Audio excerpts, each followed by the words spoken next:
एक ऐसा व्यक्ति जिसके व्हाट्सएप मैसेज से पूरा का पूरा जो ये मीडिया का अंपायर है ये हिल जाया करता है। पत्रकार उनका नाम लेने से खौफ खाते हैं और पूरे तरीके से कहानी इस तरह की है कि अगर वो खुश होते हैं तो इनाम देते हैं और नाराज होते हैं तो सजा देते हैं। यह व्यक्ति हैं जो नाइट टाइम डिबेट्स ही नहीं बल्कि बीजेपी आईटी सेल को भी यही मैनेज करते हैं। कि नरेंद्र मोदी की डिग्री पर जब फजीहत होनी शुरू हुई तो किस तरह से ये पूरा क्राइसिस मैनेजमेंट किया। तो गुजरात यूनिवर्सिटी के वाइस चांसलर जो उस समय थे उन्होंने इंफॉर्मेशन प्रोवाइड किया। तो उन्होंने रिपोर्टर से बात करते हुए उस समय बोला कि उन्होंने इससे 6 महीने पहले मुझे कांटेक्ट किया और मैंने उनको व्हाट्सएप पे इंफॉर्मेशन जो है भेज दी। तो मेरे एक सोर्स ने मुझे बताया कि काफी ज्यादा मिलिट्री में भी प्रॉब्लम थी, इंडियन मिलिट्री में, स्पेशली बिकॉज जब ऑपरेशन सिंदूर के टाइम पे जब Indian media specially television media fake news पे फेक न्यूज फैलाई जा रहा था कि कराची में हमला कर दिया गया है, यहाँ पे हमला कर दिया गया है, बिकॉज मिलिट्री को खुद नहीं पता था कि क्या चल रहा है, क्या कराची में कोई हमला हो रहा है, क्या नेवी के द्वारा कोई हमला हो रहा है। एक तरह से ना कुछ समय के लिए, कुछ घंटों के लिए,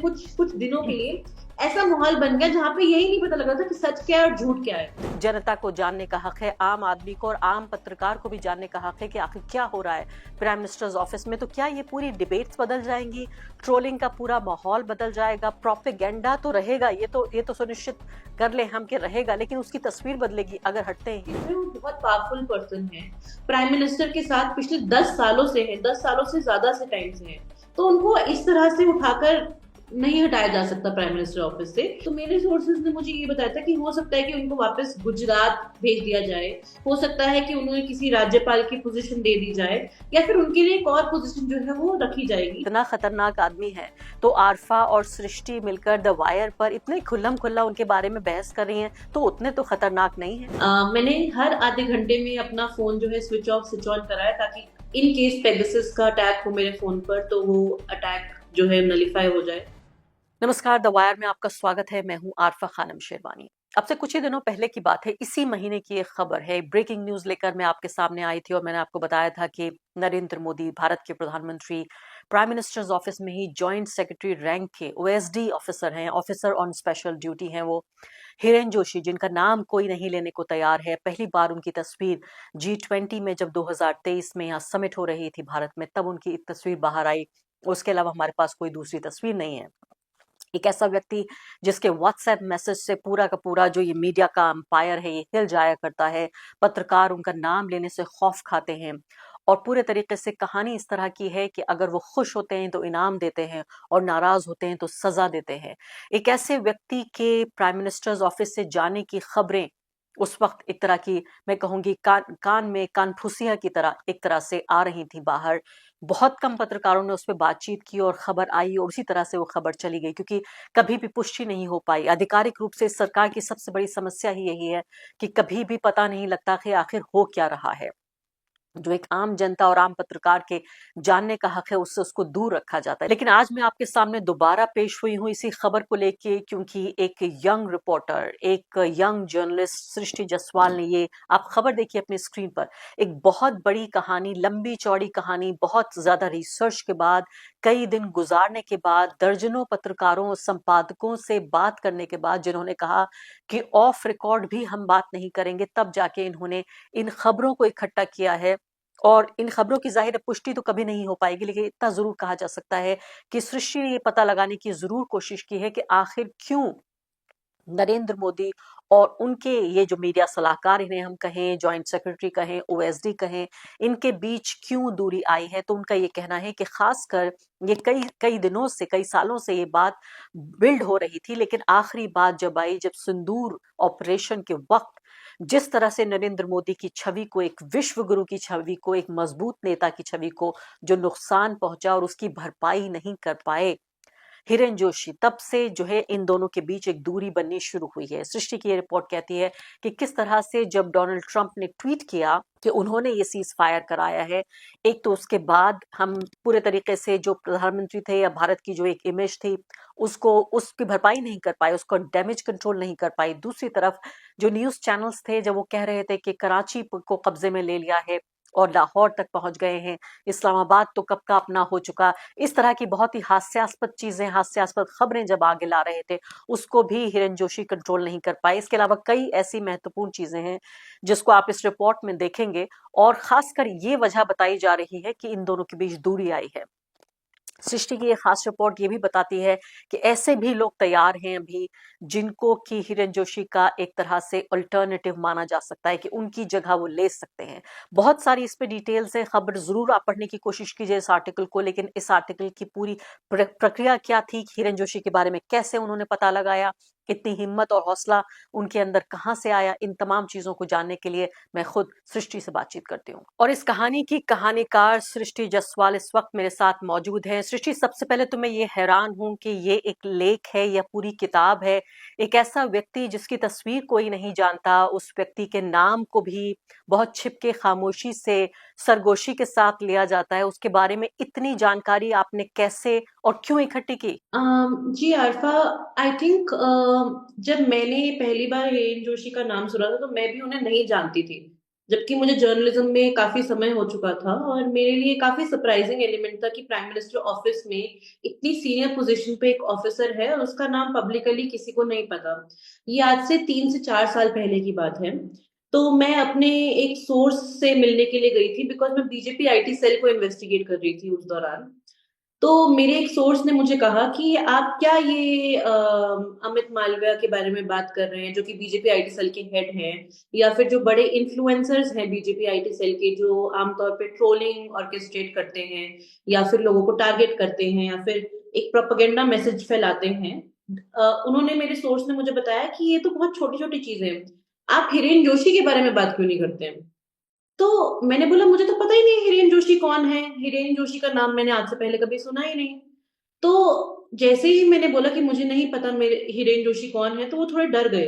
तो उन्हें लगा कि मैंने कुछ गलत चीज तो नहीं मेंशन कर दी। वे थोड़े से एक हल्का सा सन्नाटा सा छा गया उस मीटिंग में, क्योंकि वो समझ रहे थे कि शायद से मुझे पता होगा हिरेन जोशी कौन है, जबकि मुझे कोई आइडिया नहीं था। तो उसके बाद फिर उन्होंने मीटिंग फटाफट से क्लोज की और वो वहां से चले गए। जैसे ही वो चले गए तो मैंने हिरेन जोशी इंटरनेट पे सर्च किया, और इंटरनेट पे कुछ भी नहीं except for prime ministers office. Prime minister office में बस Hiren Joshi as officer on special duty, joint secretary level के, वो मेंशन है। That was the first time जब मैंने हिरेन जोशी के बारे में सुना और हिरेन जोशी के बारे में मुझे पता चला। और जैसे जैसे मैं हिरेन जोशी के बारे में डिग करना स्टार्ट किया, तो मुझे पता लगा कि ये एक अपने आप में ही एक बहुत बड़ा ओपन सीक्रेट है। ये एक ऐसा सीक्रेट है जो इंडस्ट्री के बड़े बड़े लोगों को पता है, पब्लिशर्स को पता है, एडिटर्स को पता है। आमतौर पे मेरे जैसे छोटे रिपोर्टर्स को नहीं पता, बिकॉज हम तक वो बात पहुंच कर नहीं आती है।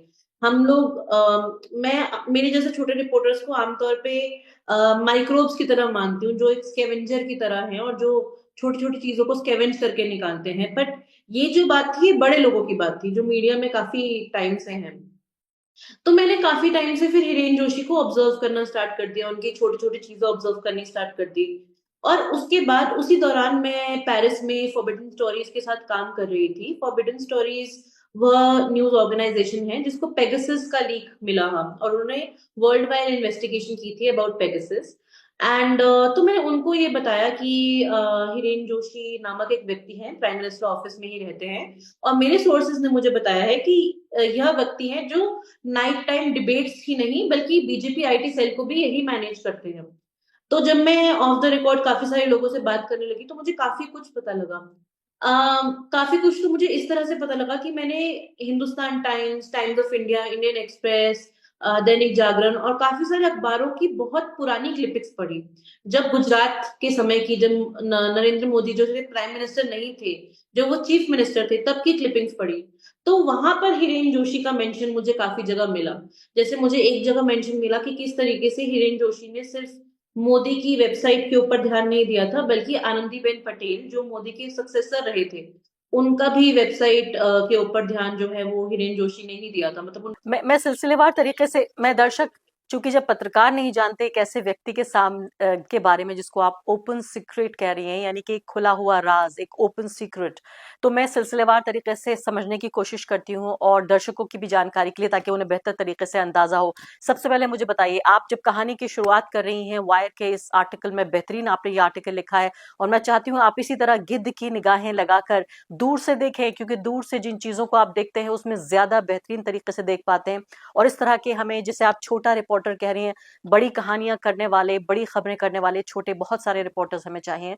मुझे बताइए कि आपने कहा कि नरेंद्र मोदी की डिग्री का आपने इसमें उदाहरण दिया है कि नरेंद्र मोदी की डिग्री पर जब फजीहत होनी शुरू हुई तो किस तरह से हिरन जोशी ने ये पूरा क्राइसिस मैनेजमेंट किया और कैसे उन्होंने गुजरात में जो वाइस चांसलर हैं, जहां से ये पूरी डिग्री का मतलब उत्पादन होने की बात हो रही थी कि वहां से ओरिजिन हो रहा है, उसको उन्होंने मैनेज किया, कैसे किया, बताइए हमारे दर्शकों के लिए। जी, तो ये 2016 की बात है। तो उस समय डिग्री के बारे में नई नई बातचीत शुरू हुई थी। अरविंद केजरीवाल ने, जो उस समय दिल्ली के चीफ मिनिस्टर थे, उन्होंने आरटीआई डाला था कि मोदी की, जो उन्होंने अपने एफिडेविट, इलेक्शन एफिडेविट में लिखा है कि मेरा दिल्ली यूनिवर्सिटी से डिग्री है और गुजरात यूनिवर्सिटी से मास्टर्स डिग्री है, तो उसकी कॉपी जो है उसे फर्निश किया जाए according to right to information act. Because वो एक पब्लिक इंडिविजुअल हैं, एक प्राइम मिनिस्टर की पोस्ट रखते हैं, तो दे सेड कि मुझे ये डिग्री जो है वो दिखानी चाहिए।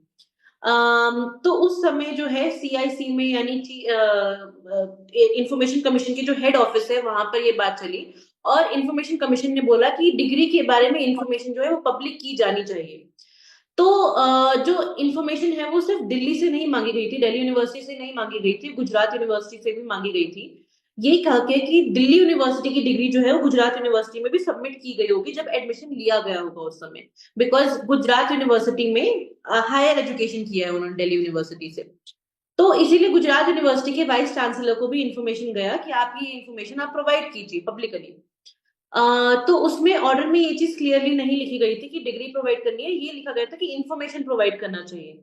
तो गुजरात यूनिवर्सिटी के वाइस चांसलर जो उस समय थे, उन्होंने इन्फॉर्मेशन प्रोवाइड किया कि इतना इतना मार्क्स जो है प्राइम मिनिस्टर मोदी को, मिस्टर मोदी को मिला है।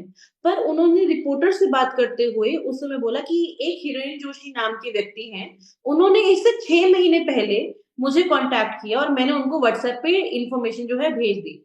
वाइस चांसलर ने ये भी बोला कि मैंने डिग्री उनको भी नहीं भेजी, बिकॉज मुझे डायरेक्शन अभी तक नहीं आई है कि डिग्री की कॉपी भेजनी है। मुझे बस डायरेक्शन ये आई थी कि इन्फॉर्मेशन भेजनी है। अगर मुझे प्राइम मिनिस्टर ऑफिस से ये डायरेक्शन आती है या फिर सीआईसी से ये इन्फॉर्मेशन आती है कि मैं ये डिग्री साझा करूं, डिग्री पब्लिक करूं, तो मैं कर दूंगा। अगर मुझे पीएमओ से ये इन्फॉर्मेशन नहीं आती है तो मैं ये डिग्री साझा नहीं करूंगा। तो जी। आई थिंक उस समय भी जो वाइस चांसलर होंगे, शायद से उनको नहीं पता था कि हिरेन जोशी क्या है, कौन है।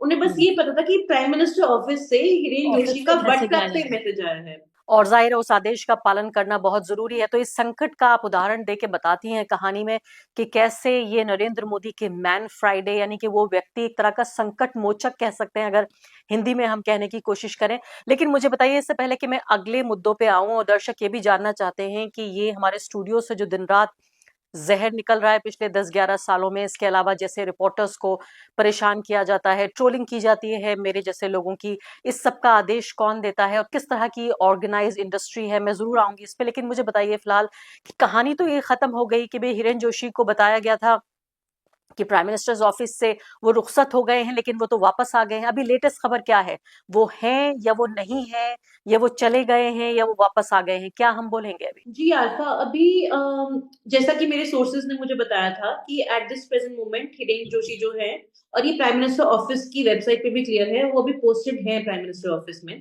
Currently he is still there. परंतु जो बात है, जिस बारे में ये बात चल रही थी कि ऑपरेशन सिंदूर के बाद, क्योंकि उस समय जो मीडिया मैनेजमेंट था, अकॉर्डिंग टू माय सोर्सेज, वह मोदी जी के इफेक्टिवनेस के हिसाब से नहीं था। स्पेशली जब ट्रम्प ने ट्वीट कर दिया कि इंडिया और पाकिस्तान का सीज फायर है, वो भी बिफोर इंडिया और पाकिस्तान अनाउंस कर पाए, उससे पहले ट्रम्प ने सोशल मीडिया पे डाल दिया।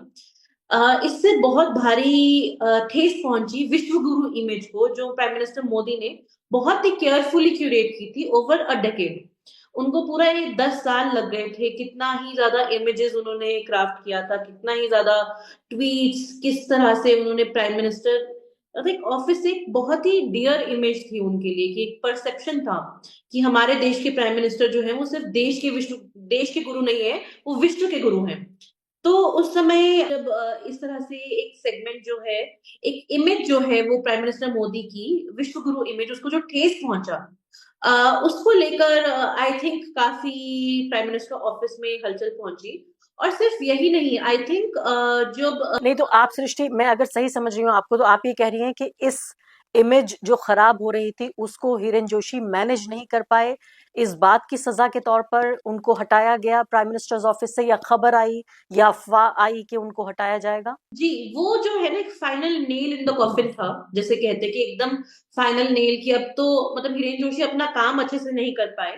तो इस वजह से प्राइम मिनिस्टर मोदी जो है वो धीरे धीरे धीरे उनसे खफा होते गए और थोड़ा थोड़ा दूर होते गए। और साथ में ही यह एक वैक्यूम क्रिएट हो गया वहां पर। ये वैक्यूम जो है वो बाकी लोगों ने बहुत इजीली और बहुत जल्दी जो है ऑक्यूपाई कर दिया। जैसे मिस्टर प्रतीक दोषी हैं, मेरे सोर्सेज के द्वारा ये कहा गया है कि उनको मीडिया पोर्टफोलियो जो है प्राइम मिनिस्टर ऑफिस में एडिशनली दे दिया गया। साथ में यह भी कहा जा रहा है, काफी इस चीज की चर्चा काफी है और काफी लोगों ने मुझे ऑफ द रिकॉर्ड इस बारे में बताया है कि मिस्टर नवनीत सहगल जो फॉर्मर आईएएस ऑफिसर हैं, वह भी रेस में है कि हिरेन जोशी की जो पोजीशन है मीडिया मैनेजमेंट की, वो चाहते हैं कि उनको उस तरफ डायरेक्शन मिले, या फिर उसी के लेवल में प्राइम मिनिस्टर ऑफिस में ये डायरेक्शन मिले।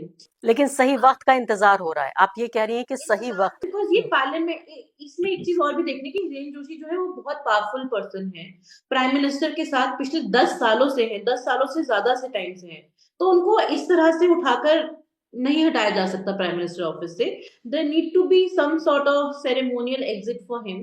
तो मेरे सोर्सेज ने मुझे ये बताया था कि हो सकता है कि उनको वापस गुजरात भेज दिया जाए, हो सकता है कि उन्हें किसी राज्यपाल की पोजीशन दे दी जाए, या फिर उनके लिए एक और पोजीशन जो है वो रखी जाएगी, ताकि नए लोग आके इस मीडिया पोर्टफोलियो को कर सके और हिरेन जोशी को कहीं और पे एकोमोडेट किया जा सके। एक और चीज जो मुझे अभी स्टोरी आने के बाद ही साझा हुई, मेरे साथ एक सोर्स जो मिले, बिकॉज स्टोरी को काफी रीड किया जा रहा है वाइडली। तो मेरे एक सोर्स ने मुझे बताया कि काफी ज्यादा हिरेन जोशी के अगेंस्ट मिलिट्री में भी प्रॉब्लम थी, इंडियन मिलिट्री में। स्पेशली बिकॉज जब ऑपरेशन सिंदूर के टाइम पे, जब Indian media specially television media fake news पे फेक न्यूज फैलाई जा रहा था कि कराची में हमला कर दिया गया है, यहाँ पे हमला कर दिया गया है, तो यह जो चीज थी, यह मिलिट्री के लिए बहुत ही मुश्किल हो गया। बिकॉज मिलिट्री को खुद नहीं पता था कि क्या चल रहा है, क्या कराची में कोई हमला हो रहा है, क्या नेवी के द्वारा कोई हमला हो रहा है। एक तरह से ना कुछ समय के लिए, कुछ घंटों के लिए, कुछ कुछ दिनों के लिए ऐसा माहौल बन गया जहां पे यही नहीं पता लग रहा था कि सच क्या है और झूठ क्या है। तो उस चीज का भी रिस्पॉन्सिबिलिटी हिरेन जोशी के ऊपर ही है, क्योंकि मीडिया मैनेजमेंट हिरेन जोशी का ही रिस्पॉन्सिबल था। तो मिलिट्री की तरफ से भी काफी काफी आई है। और आप ये कह रही हैं कि इस पूरा सिंदूर के पूरा ऑपरेशन, चाहे वो डोनाल्ड ट्रंप के उस ट्वीट के बाद नरेंद्र मोदी की छवि को दोबारा खड़ा ना कर पाने की कोशिश, जो सबसे बड़ा झटका लगा है विश्व गुरु की इमेज को, आप बिल्कुल ठीक कह रही हैं। और दूसरी वही बड़ी बात कि उस मीडिया को जिसके जरिए पूरा प्रोपेगेंडा होता है, उस पूरे प्रोपेगेंडा मीडिया को एक एक तरह के चुटकुले में तब्दील हो गया, पूरी दुनिया में बदनामी हुई, पूरी दुनिया की मीडिया ने कवर किया कि कितना हिलेरियस, कितना मजाक बना के रख दिया एक पूरी जंग का जो दो देशों के बीच चल रही थी। अब मुझे ये बताइए फिलहाल कि अगर हिरेन जोशी हटते हैं, फिर भी वही अगर तब तक लगाना पड़ेगा जब तक कि वाकई हमें ऑफिशियल खबर नहीं मिलती है। और ये भी हैरानी की बात है कि ये पब्लिक ऑफिस है, जनता के पैसे से चलने वाला ऑफिस, लेकिन इसके इर्द गिर्द जिस तरह का एक सस्पेंस बना रखा है, जनता को जानने का हक है, आम आदमी को और आम पत्रकार को भी जानने का हक है कि आखिर क्या हो रहा है प्राइम मिनिस्टर्स ऑफिस में। तो क्या ये पूरी डिबेट्स बदल जाएंगी, ट्रोलिंग का पूरा माहौल बदल जाएगा, प्रोपेगेंडा तो रहेगा, ये तो सुनिश्चित कर ले हम कि रहेगा, लेकिन उसकी तस्वीर बदलेगी अगर हटते हैं हिरन? देखिए, पहली बात तो हमें ऑफिशियली तो बिल्कुल नहीं पता लगेगा कि वो हटते हैं कि नहीं हटते। आई डोंट थिंक सो उनके अपॉइंटमेंट पे तो वैसे ऑफिशियल ऑर्डर आया था, बट उनके हटने पे, या तो यदि वो किसी और व्यक्ति को मीडिया पोर्टफोलियो देते हैं और वही सेम पोर्टफोलियो देते हैं, तो तब शायद से वो नोटिफिकेशन निकालेगा प्राइम मिनिस्टर ऑफिस की ये फलाना व्यक्ति जो है उस पोजीशन पे आ गया है। तो तब शायद से हमें ऑफिशियली पता लग सकता है। But otherwise I think at this point of time alpha जो प्रोपोगेंडा मशीनरी है प्राइम मिनिस्टर मोदी के अंडर, वो अब एक ऑटो पायलट मोड पे चली गई है। तो I think that is why Hiren Joshi is also dispensable for prime minister Modi, because अब जो न्यूज एडिटर्स हैं या फिर जो जर्नलिस्ट हैं, जो टॉप के जर्नलिस्ट हैं, जो डिसाइड करते हैं कि आज न्यूज बुलेटिन क्या रहेगी, एजेंडा क्या रहेगा, उनको बस अब किसी तरह की डायरेक्शन की जरूरत है, उनको हल्का सा इशारे की जरूरत है, और वो इशारा कोई भी कर सकता है as long as it comes from the ruling regime. So I don't think so that we can expect a lot of change at this point of time. अभी मुझे नहीं लगता कि इतना कोई चेंज आएगा, क्योंकि अब जो ये मॉन्स्टर है वो एक अपने आप में सेल्फ रिप्रोड्यूसिंग मॉन्स्टर बन चुका है. टूथपेस्ट जो है वो बॉटल से बाहर निकल चुका है, टूथपेस्ट को आप वापस अंदर नहीं डाल सकते अब. आप ये कह रही हैं कि सबको अपना काम पता है क्या करना है। शुरू में इसको स्ट्रक्चर बनाया गया इस पूरे प्रोपेगेंडा का, जिसके लिए जिम्मेदार थे हिरन जोशी। अब ये स्ट्रक्चर तैयार हो चुका है और ये शैतान अपना काम कर रहा है। ये आप कह रही हैं कि मॉन्स्टर अपना काम कर रहा है। अब बिल्कुल आखिरी सवाल आपसे मैं जानने की कोशिश करूंगी कि अब तो सवाल ये भी पूछा जाएगा कि भाई इतना खतरनाक आदमी है तो आरफा और सृष्टि मिलकर द वायर पर इतने खुल्लम खुल्ला उनके बारे में बहस कर रही हैं, तो उतने तो खतरनाक नहीं है। नहीं आल्फा, आप जानते नहीं है, मतलब जो वायर के एडिटर हैं सीमा, उनसे आप पूछ सकते हैं. मुझे बहुत डर लग रहा था. मैंने हर आधे घंटे में अपना फोन जो है स्विच ऑफ स्विच ऑन कराया, ताकि इन केस पेगासस का अटैक हो मेरे फोन पर तो वो अटैक जो है नलिफाई हो जाए. क्योंकि अगर आप फोन स्विच ऑफ करते हैं और स्विच ऑन करते हैं तो उनको रीएस्टैब्लिश करना पड़ता है इन्फेक्शन. मैंने अपने आसपास, मतलब अपने घर पे ताला लगाना शुरू कर दिया और अपनी नेबर्स को बता दिया कि इन केस कुछ होता है तो I might need the help.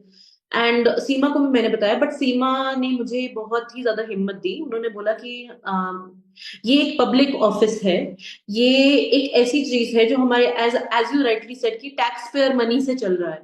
हमारा हक बनता है जानने का. इससे पहले किसी भी प्राइम मिनिस्टर ने इसको हाइड नहीं करा है, चाहे वो मिस्टर मनमोहन सिंह हो जिनके टाइम पे मिस्टर संजय बारू थे, या फिर उनसे पहले जितने भी प्राइम मिनिस्टर रहे. हर प्राइम मिनिस्टर का एक मीडिया मैनेजर रहा है और वो मीडिया को मैनेज करते हैं.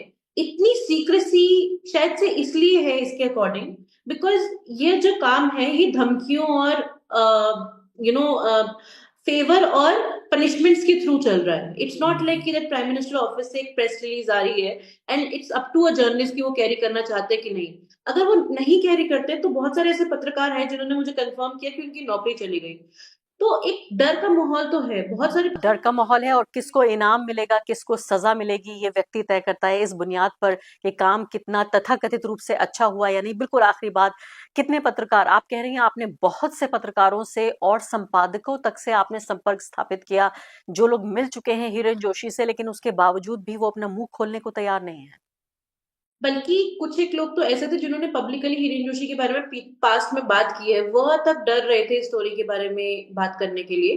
तो वही मुझे भी और डर आ रहा था, क्योंकि कोई भी तैयार नहीं था बात करने के लिए. तो मुझे लगा कि मैं ऑलरेडी एक छोटी जर्नलिस्ट हूँ और मेरे पास इतने रिसोर्सेज नहीं है, तो ना जाने क्या होगा. मुझे अभी भी डर है, क्योंकि आई डोंट नो कि अभी तो राइट नाउ तो कोई रिpercussion नहीं हुआ.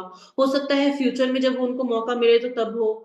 तो मतलब एक डर तो रहता है. वही डर मुझे लगता है कि बाकी एडिटर्स को और बाकी लोगों को भी डराता होगा. और मैंने इंडस्ट्री में बहुत बड़े बड़े लोगों से बात की, एडिटर से बात की, काफी फेमस जर्नलिस्ट से बात की. सबका एक यही जवाब था कि हमने हिरेन जोशी के बारे में सुना ही नहीं है, हम हिरेन जोशी के बारे में बात नहीं करना चाहते, हम हिरेन जोशी का नाम तक नहीं लेना चाहते. एक पत्रकार थे जो काफी, उन्होंने बस दो शब्द बोले मुझसे कि हाँ मैं उनसे मिला हूँ और उनसे काफी बार बात की है, बट प्लीज मेरा नाम मत लीजिएगा आप इसमें. तो जी। एक भय तो आई थिंक बिकॉज कोई नाम नहीं लेता उनका. कोई मीडिया हाउस में कोई, मतलब only independent media house, I think news laundry ने एक स्टोरी किया है हिरेन जोशी के ऊपर, और नेशनल हेराल्ड ने एक स्टोरी किया है हिरेन जोशी के ऊपर. उसके अलावा वायर है जिन्होंने एक स्टोरी किया है. उसके अलावा कोई भी मीडिया हाउस नहीं है जो कर रहे हैं. इनफैक्ट बहुत सारे मीडिया पर्सन हैं जो मैं जानती हूँ जिनको हिरेन जोशी काफी हरास कर रहे हैं, जिनको टैक्स रेट से लेकर काफी ज्यादा प्रॉब्लम आ रही है. Even they are afraid to talk about him. मैं आपकी हिम्मत की दाद देती हूँ सृष्टि, अपनी कहानी पर आप बने रहिए और जो खबरें आगे होंगी वो आप तक लेते रहेंगे, और आपको हौसला और हिम्मत हारने की बिल्कुल जरूरत नहीं है। आपने बेहतरीन ये कहानी पूरी लिखी है, इतनी मेहनत करके लिखी है, इतना दिन लगा के लिखी है आपने. जब ये खबर ब्रेक हो रही थी तब ऐसी कोई त्वरित जो है टिप्पणी नहीं थी कि आपने कोई नी जर्क आपका रिएक्शन था और आपने ऐसा कर दिया. बहुत बहुत शुक्रिया. द वायर के और वीडियोस देखने के लिए सब्सक्राइब करें और बेल आइकन पर क्लिक करें. स्वतंत्र पत्रकारिता की आर्थिक मदद करने के लिए डिस्क्रिप्शन में दिए गए लिंक पर जाएं और अपनी राशि चुनें.